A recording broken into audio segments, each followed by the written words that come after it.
apaixonado.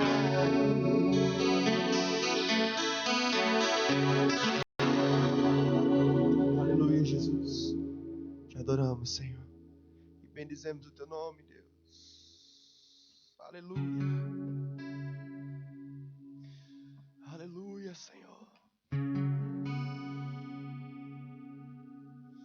Aleluia, Jesus.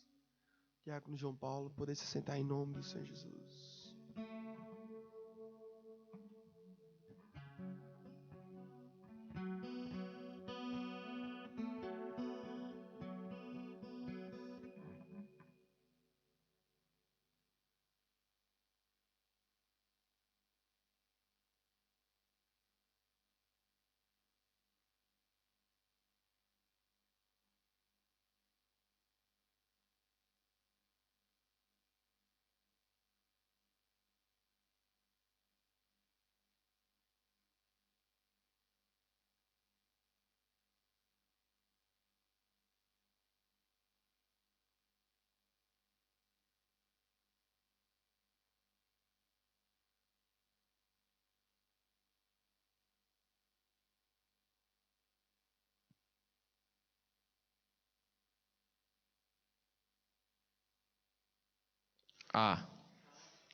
Vamos ao estudo do bendito livro de Isaías.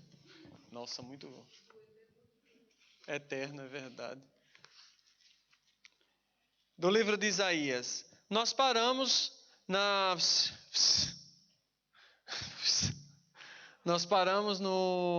última, no 45, e eu tinha duas partes, 45, duas partes falei de uma e deixei a outra.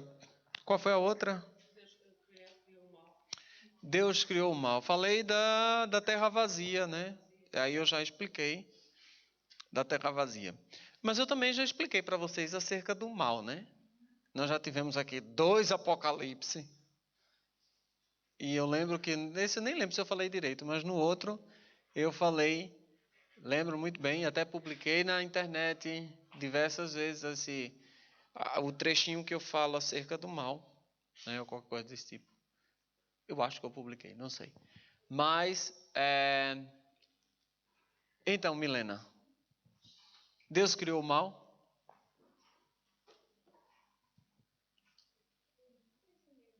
Hã? Não é fácil responder? Não quer responder? Você está usando seu direito de livre-arbítrio, é?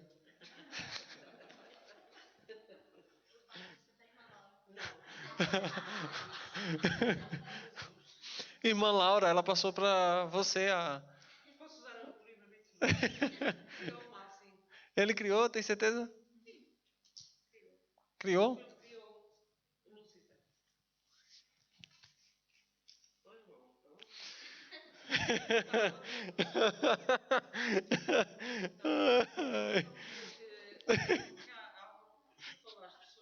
Está passando a bola para mim? A pastora.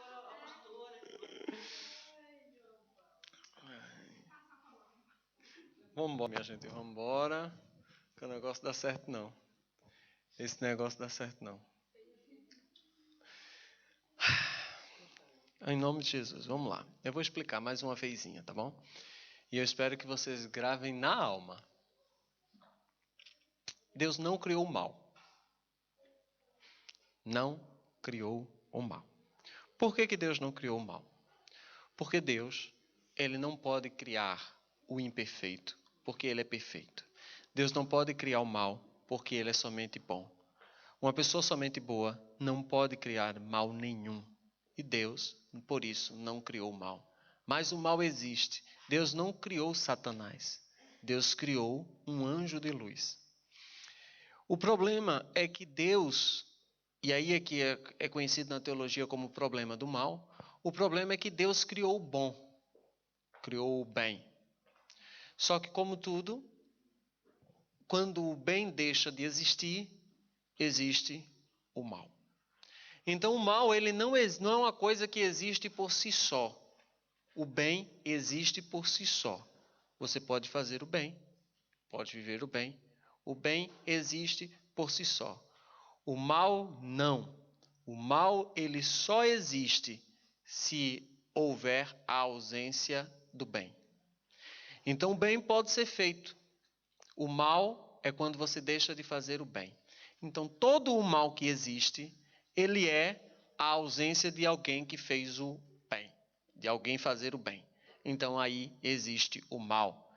Lúcifer era um anjo de luz, e como o nome diz, ele era um anjo de luz, e ele só tinha o bem até que ele deixou de fazer o bem e optou por fazer o mal.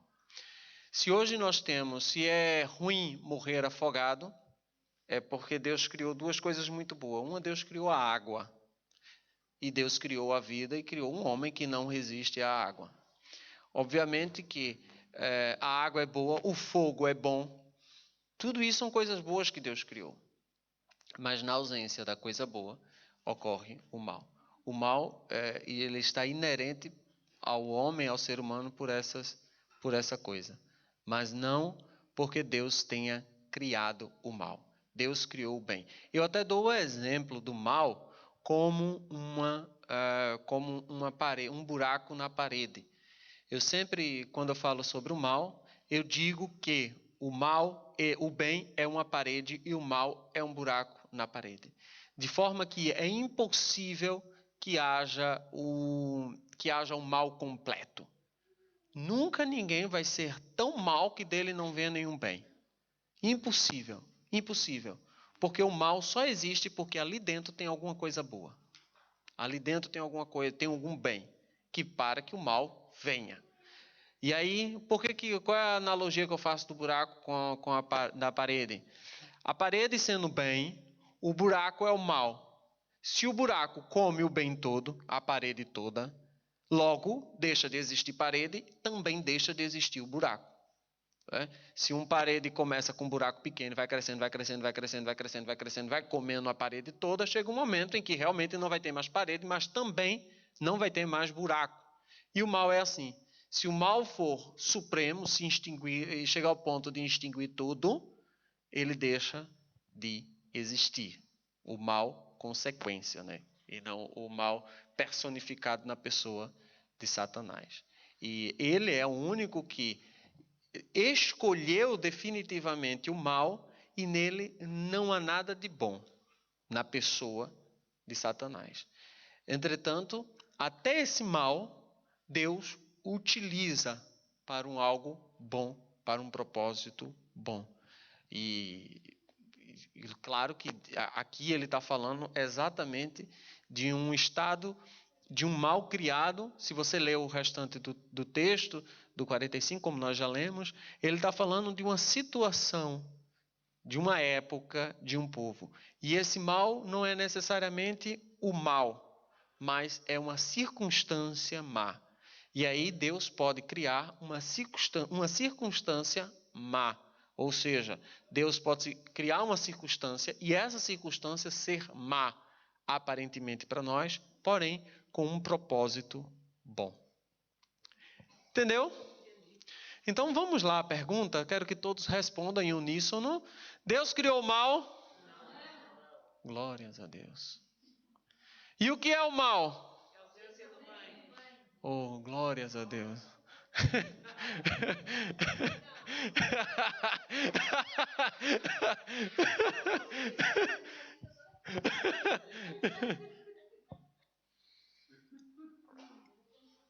Então, por favor, em nome de Jesus, saibam disso. Deus não permite. O mal existe, porque não existe, porque o mal existe na ausência do bem. Obviamente, quando a pessoa não escolhe o bem, Deus permite que o mal lhe sobrevenha. E o mal sobrevém ao homem por causa de um bem que o homem deixou de fazer. Adão. Ok? Por isso é que diz lá o homem mau sabe dar coisas boas aos filhos. Sim. Há coisa boa dentro do mal. Sim, sim, todo homem mau, até Hitler tinha alguma coisa de bom nele.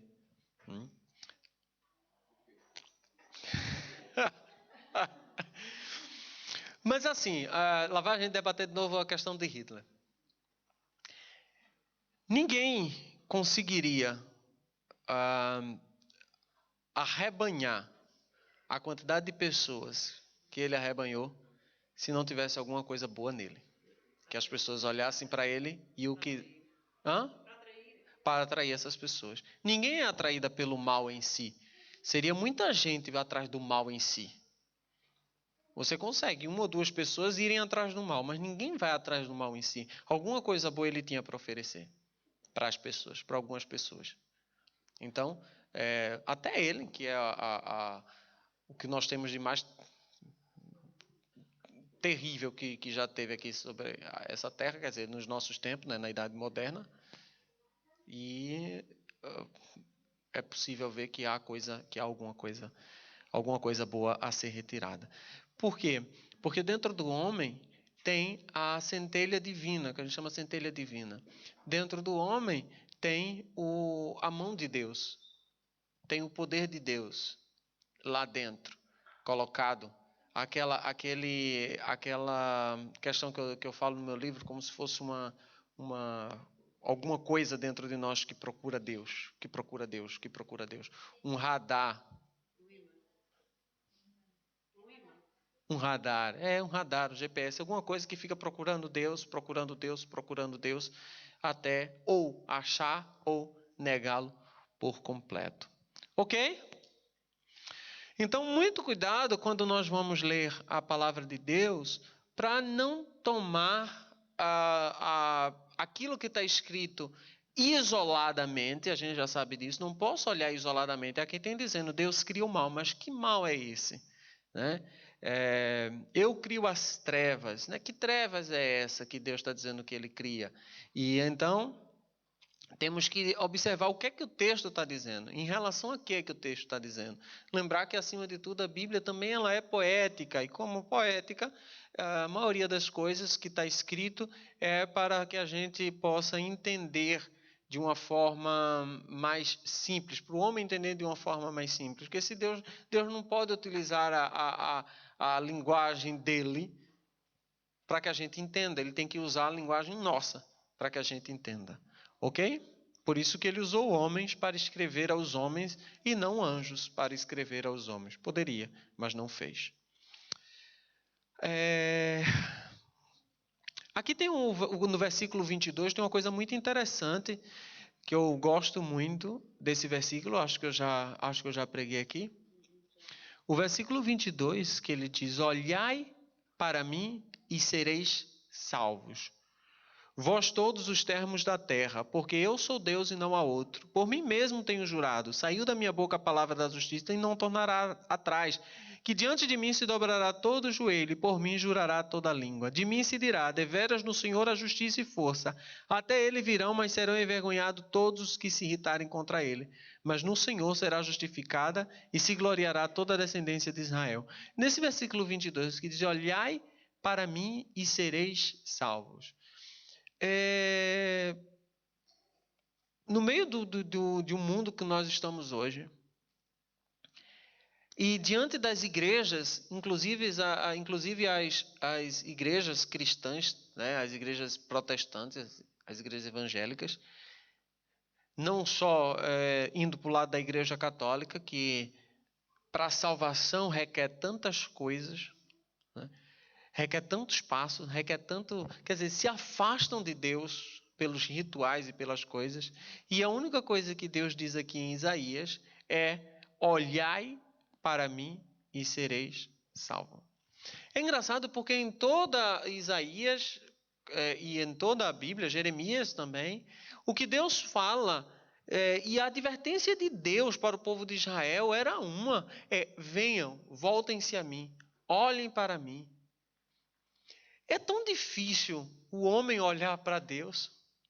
É tão difícil o homem dar as costas para si mesmo, para o seu eu, e olhar para Deus.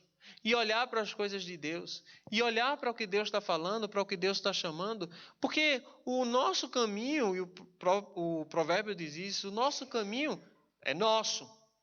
O dirigir o nosso passo é nosso, é do homem dirigir os seus passos, mas a resposta vem do Senhor. Não adianta o plano que nós vamos fazer um plano, nós vamos traçar um plano, porque é do homem traçar o seu próprio plano. Mas se a gente não olha para Deus, se a gente não busca Deus nos nossos atos, nos nossos planos, mas é mesmo buscar a Deus, do que adianta? Do que adianta? É Deus que dá a resposta. Então, quando eu faço qualquer coisa que eu faço nessa terra, qualquer coisa que eu faço, eu tenho que buscar de Deus. Eu tenho que buscar onde é que Deus está, como a gente diz lá na Assembleia de Deus. Deus está no negócio. Deus está nisso. Deus está nesse meu propósito. Deus está nisso que eu vou fazer. Será que isso que eu estou fazendo, se eu chamar Jesus, ele vai comigo? Se Jesus não for comigo, esquece. Qualquer lugar que você for, chama Jesus para ir contigo. Qualquer palavra que você disser, lembra que Jesus está na tua frente? Qualquer brincadeira que você tirar, vê se você tiraria com Cristo.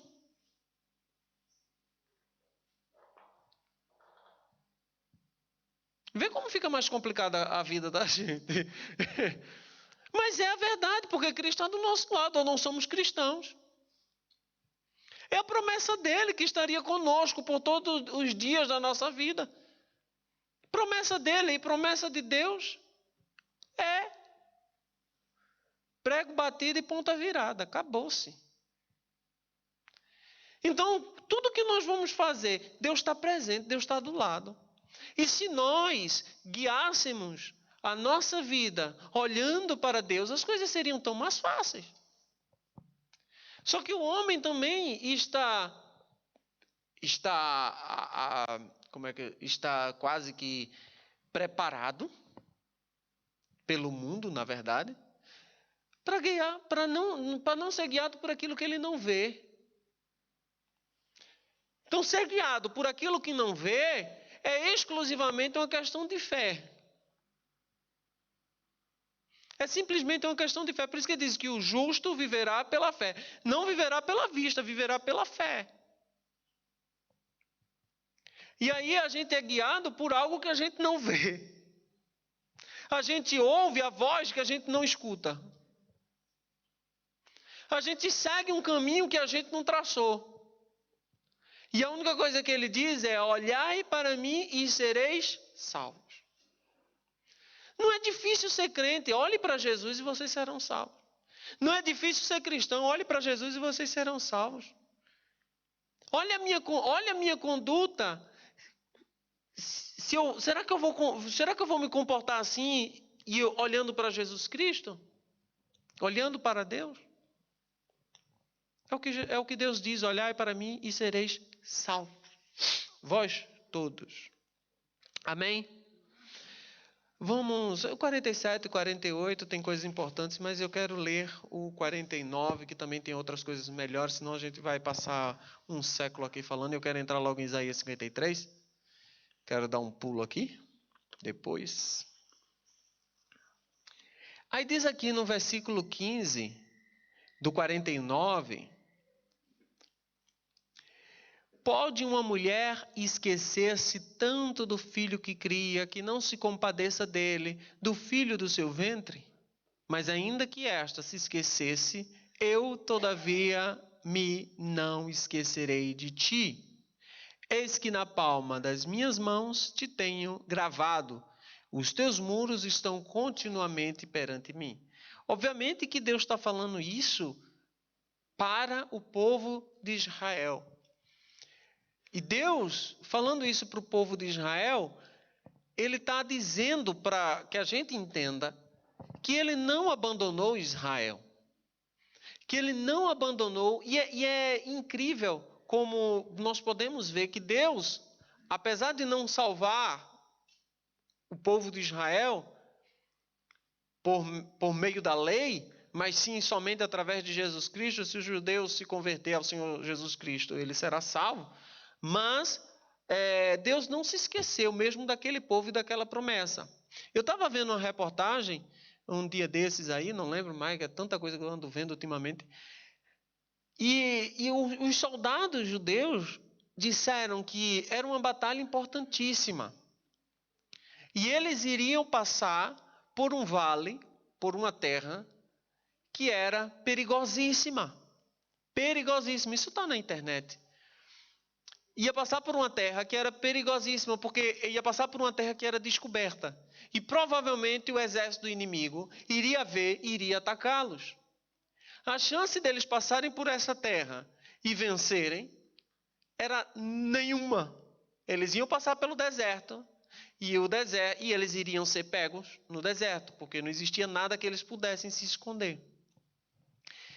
E estrategicamente eles se posicionaram, fizeram e, com medo, foram. Marcaram a hora em que eles iam atravessar o deserto. E eles disseram que na hora em que eles começaram a passar no deserto, uma névoa tomou conta do deserto. E foi um nevoeiro que eles não conseguiam ver a um palmo de distância. Então foram todos enfileirados, um atrás do outro, daquele grupo, e passaram no deserto naquela névoa. Quando o último terminou de passar, a névoa se dissipou e todos puderam ver o deserto novamente. E eles disseram assim: somente o Senhor Deus, o Eterno, que eles chamam o Eterno, somente o Eterno que poderia ter feito isso por nós. Eles ainda hoje estão vendo coisas que a gente só via na Bíblia. Só que isso, obviamente, não é divulgado. E tem na internet isso, eu acho que eu devo ter colocado isso no curso, alguma coisa, eu não lembro se... Não vi nada não, né, Fernando, sobre isso? Não lembro se eu coloquei isso no curso sobre Jesus Cristo. Agora não, mas agora, na nossa época. O cara deu entrevista, acho que o ano passado, pronto, foi nessas batalhas de Israel. Eles disseram que uma outra conquista que eles fizeram é que, sabe que Israel tem um protetor que eles chamam de uma cúpula, né? Que obviamente não é uma cúpula, mas são radares que protegem todo o céu. Antimísseis, que ele detecta o míssil a quilômetro de distância, e na hora que ele detecta, ele vai lá e destrói o míssil.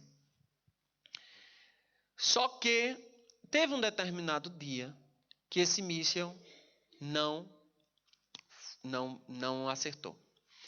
Quando esse míssil lançou, quando foi lançado para o antimíssil, o antimíssil lançou para o míssil, para destruir o míssil. Ele lançou com um erro de não sei quantos graus. Ele disse que para isso acontecer é quase que impossível. A probabilidade desse erro acontecer é quase impossível. E aconteceu. E não tem como corrigir isso. Então o que é que eles fizeram?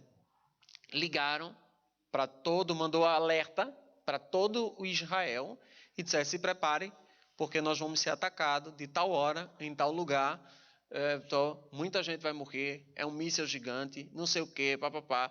Todo mundo ficou já se preocupado com isso, tal. Só que houve um vendaval que levou o míssil para a rota correta.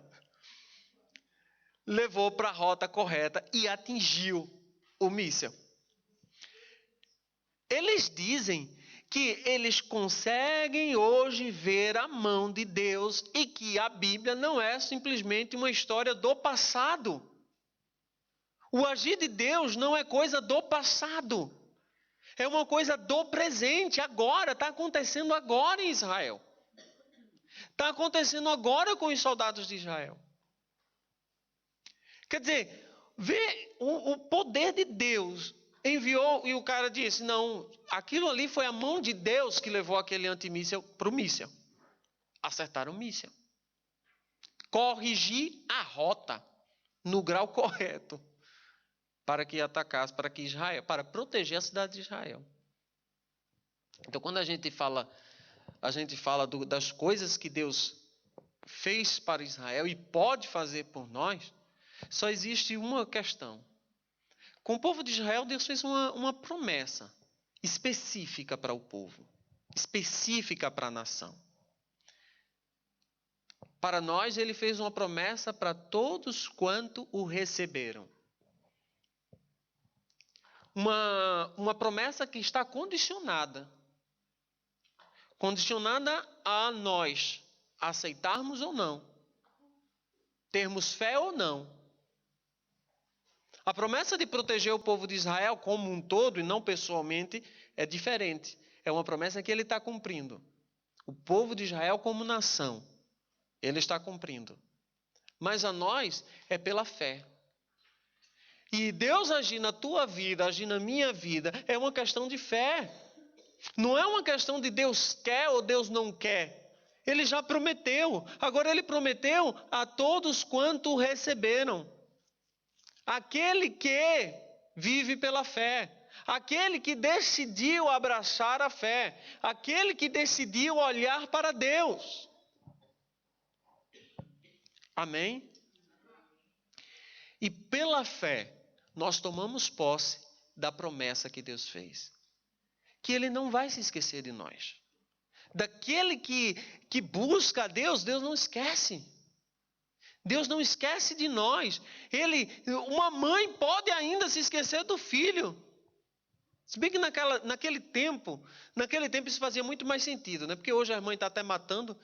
Mas naquele tempo fazia muito sentido. Primeiro porque o filho era herança do Senhor. A mãe cuidava do filho como se fosse tudo, porque aquele ali é a minha descendência. Mas, e então ele diz assim, olha, pode uma mãe se esquecer do filho, é meio difícil, mas ainda é uma mãe. Mas ela pode se esquecer. É difícil, mas ela ainda pode se esquecer. Mas eu não me esquecerei de vocês. Não me esquecerei de ti. Amém? Aí no versículo 50, no capítulo 50, Isaías já começa a falar agora, continua falando mais aqui de Jesus, e aí ele fala, o título é falando o servo do Senhor, o trajado e socorrido. Ele começa a falar aqui, se você for ler depois, muitas características acerca de Jesus Cristo. Uma das características que eu acho interessante nós olharmos aqui, está no versículo 4. Que ele, falando de Jesus Cristo, ele diz, o Senhor Jeová me deu uma língua erudita, para que eu saiba dizer a seu tempo uma boa palavra ao que está cansado. Ele desperta-me todas as manhãs, desperta-me o ouvido, para que ouça como aqueles que aprendem. O Senhor Jeová me abriu os ouvidos e eu não fui rebelde, não me retiro para trás. As costas dou aos que me ferem, e a face aos que me arrancam o cabelo. Não, calma. As costas dou aos que me ferem, e a face aos que me arrancaram os cabelos. Não escondo a face dos que me afrontam e me cospem, porque o Senhor Jeová me ajuda.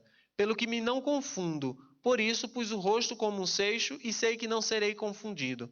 Perto está o que me justifica. Quem contenderá comigo? Compareçamos juntamente. Quem é meu adversário? Cheguem-se para mim. Até aqui. O que eu acho interessante é que ele fala que Jesus Cristo tem uma língua erudita. Jesus Cristo tem uma língua tão erudita que ele aparece no templo, menino, ensinando aos doutores da lei. Ensinando aqueles que eram eruditos. Ensinando aqueles que conheciam bem a palavra de Deus. Uma criança estava ensinando com autoridade. Claro que Jesus Cristo não nasceu, nós já falamos isso aqui, né? Jesus Cristo não nasceu sabendo de tudo. Ele nasceu homem. Não nasceu Deus, ele nasceu homem. Né? Claro, nasceu 100% homem, 100% Deus. Mas ele esvaziou-se de si. Ele aprendeu. E ele aprendeu a ler, e aprendeu a escrever, e aprendeu a falar, e aprendeu a palavra de Deus, e aprendeu. Foi aprendendo. E chega um ponto que Jesus Cristo, ele fala de uma forma que cativa 5.000 pessoas. Que cativa 15.000 pessoas. Que cativa o mundo todo pelas suas palavras. E aqui diz uma coisa que Jesus Cristo mesmo disse. Foi um ensinamento de Jesus Cristo, está aqui. Que era aquele que pede, pede uma face, dá outra também, né? Aquele que pede tua capa, dá também não sei o quê. Aí ele vai andar contigo 1 milha, anda 2 com ele, né? Que é um dos ensinamentos de Jesus Cristo. E é revelado aqui, um pormenor da vida de Jesus Cristo, é revelado aqui em Isaías, para você ver Jesus Cristo, se Jesus Cristo fosse uma farsa, seria uma das farsas mais milagrosas que o mundo já viu. Para Jesus Cristo ser uma farsa, só podia ser uma farsa feita por Deus. Porque é impossível que algum doido se levante no meio do deserto e cumpra essas profecias com tamanho rigor. Impossível. Impossível. Por mais que uma pessoa queira. Se você quiser se levantar hoje e tentar cumprir, sou eu, está aqui, não consegue. Amém?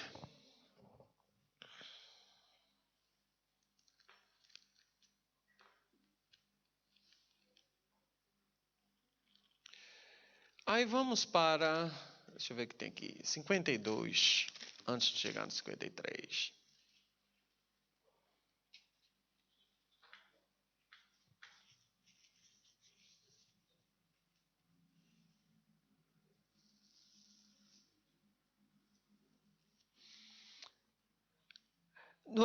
O 52 diz: Desperta, veste-te da tua fortaleza, ó Sião. Veste das tuas vestes formosas, ó Jerusalém, cidade santa, porque nunca mais entrará em ti nem circunciso, nem imundo. Sacode o pó, levanta, assenta-te, ó Jerusalém, solta-te das ataduras de teu pescoço, ó cativa filha de Sião. Porque assim diz o Senhor: por nada foste vendido, também sem dinheiro sereis resgatados. Porque assim diz o Senhor Jeová: o meu povo em tempo passado desceu ao Egito para peregrinar lá, e a Síria sem razão o oprimiu.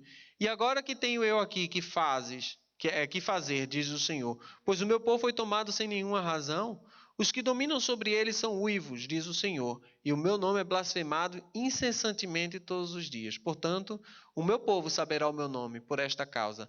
Naquele dia, porque eu mesmo sou o que digo, eis-me aqui. Aí ele diz uma coisa que é linda.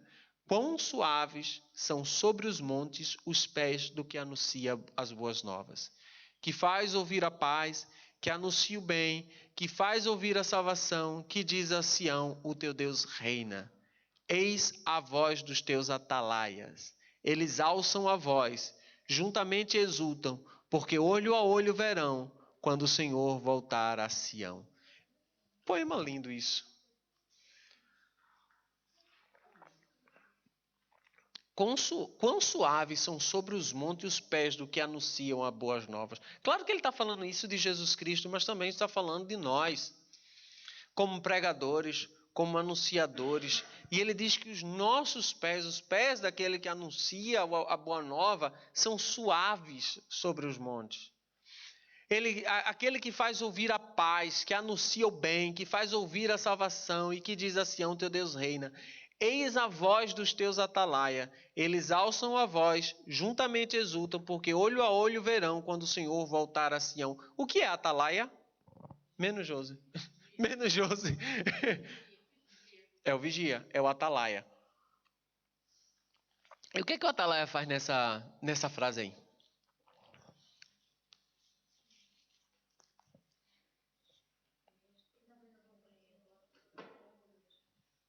O que está acontecendo nesse versículo? Versículo 8. Você falou, Isabel, não ouvi direito. Aqui, na minha diz assim: escutem, seus sentinelas erguem a voz, juntas gritam de alegria.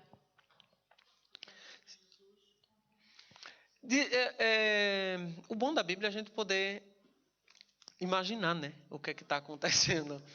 que é que está acontecendo? O atalaia é realmente o vigia, aquele que fica, só que não existia o rádio comunicador naquela época, né? Não existia, atenção, atenção, tá chegando aí. Não, tinha que gritar. Ou gritar, ou ficar ou com a corneta, ou com a bandeirinha, alguma coisa ele tinha que fazer para que o outro atalaia ouvisse, para que o outro atalaia ouvisse, para que o outro atalaia ouvisse, para que chegasse lá na cidade, antes de todo mundo. Então, o atalaia é aquele que está de olho, aquele que não cochila, aquele que olha, aquele que está procurando. Então, o atalaia não é qualquer um, o atalaia é aquele que está de olho, olha, eu estou acordado, eu estou fazendo aqui, mas eu estou acordado, eu estou vendo as coisas. E eles alçam a voz, começam a gritar, mas eles começam a gritar de alegria, porque olho a olho verão quando o Senhor voltar a Sião.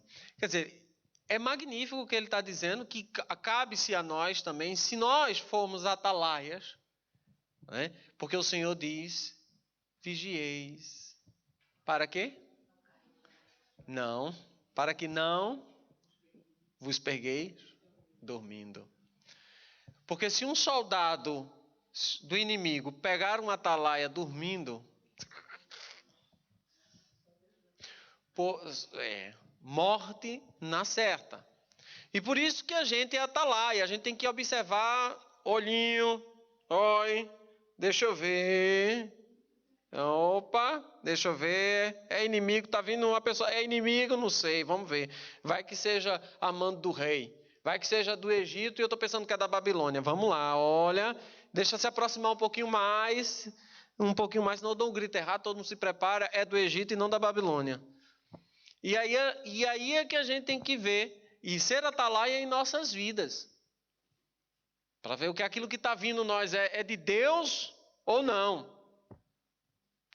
Porque se a gente estiver dormindo nisso, a gente vai cair, o Senhor vai vir e a gente vai estar dormindo. Amém? E para encerrar, nos 15 minutos que nos resta, quem deu crédito? Quem deu crédito à nossa pregação? E a quem se manifestou o braço do Senhor? Porque foi subindo como renovo perante ele, como raiz de uma terra seca, não tinha parecer nem formosura. E olhando nós para ele, nenhuma beleza víamos para que o desejássemos. Para aqui. Essa pergunta, logo quem deu crédito à nossa pregação, a resposta é ninguém. A pergunta é feita com essa intenção de ter uma resposta negativa. Ninguém dá crédito à nossa pregação. Isso foi aplicado com o próprio João Batista, com o próprio Jesus Cristo, com os discípulos e aplica-se conosco. Quem dá crédito à nossa pregação? Difícil as pessoas dar crédito à nossa pregação. E a quem se manifestou o braço do Senhor? O braço do Senhor é o poder de Deus. A quem é que foi manifesto o poder de Deus?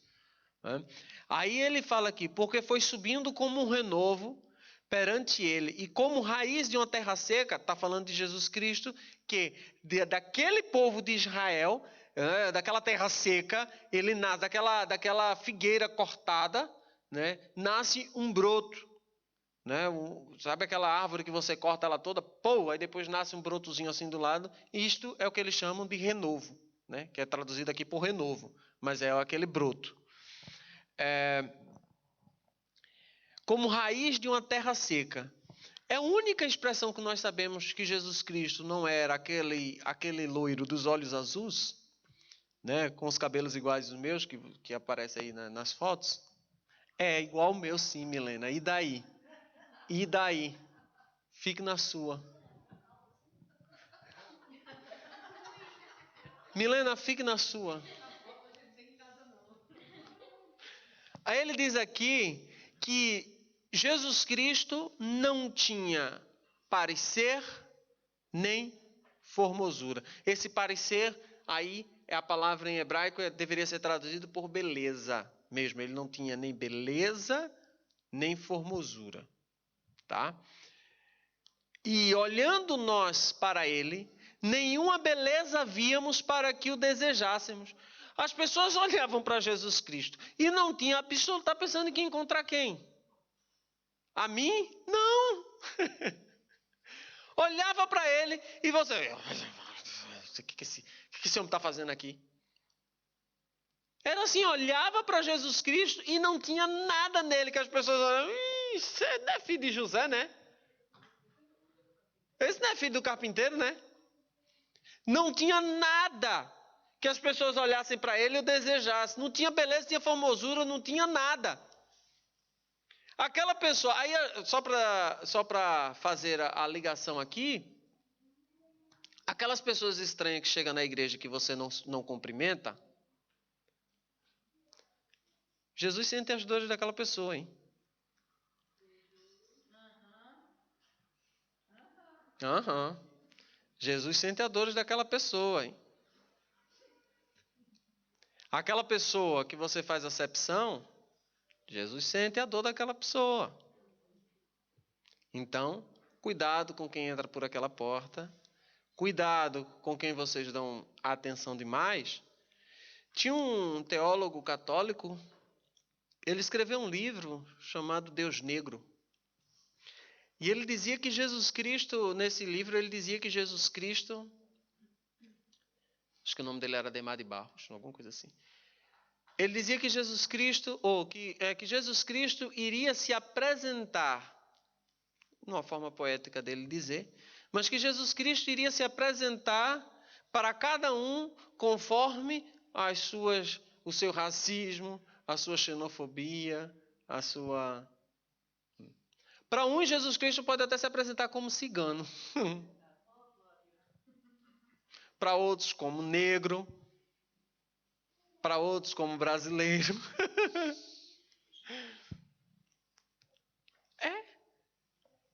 Porque ele foi assim. Então, por isso que ter tanto cuidado. Porque quando Jesus Cristo diz assim, olha... Aí Jesus Cristo disse, Jesus, e quando é que nós deixamos de fazer essas coisas a ti? Ele disse, quando deixasse de fazer a esses, a mim deixasse de fazer. Quando é que te vemos com fome e não te alimentamos? Quando é que te vimos nu e não te vestimos? Quando deixasse de fazer um desses, deixasse de fazer a mim também. Da mesma forma, isso pode ser estendido, claro, para todas as áreas da nossa vida. Por isso que nós temos que olhar para o nosso irmão do lado e, ao invés de olhar a cara dele, olhar Jesus. Qualquer um, olhar para a cara dele e ver Jesus. Era desprezado e o mais indigno entre os homens, homem de dores, experimentado nos trabalhos, e como um de quem os homens escondiam o rosto, era desprezado, e não fizemos dele caso algum. Meu irmão, se entrou já alguém aqui na igreja e você não fez dele caso algum, vá pedir perdão a Deus, em nome do Senhor Jesus Cristo. Em nome do Senhor Jesus Cristo.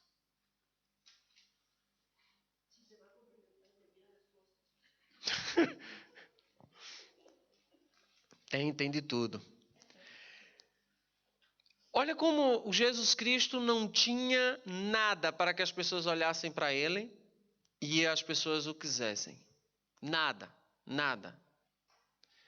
Mas aí ele diz aqui, verdadeiramente, ele tomou sobre si as nossas enfermidades e as nossas dores levou sobre si. E nós o reputamos por aflito, ferido de Deus e oprimido. Mas ele foi ferido pelas nossas transgressões e moído pelas nossas iniquidades.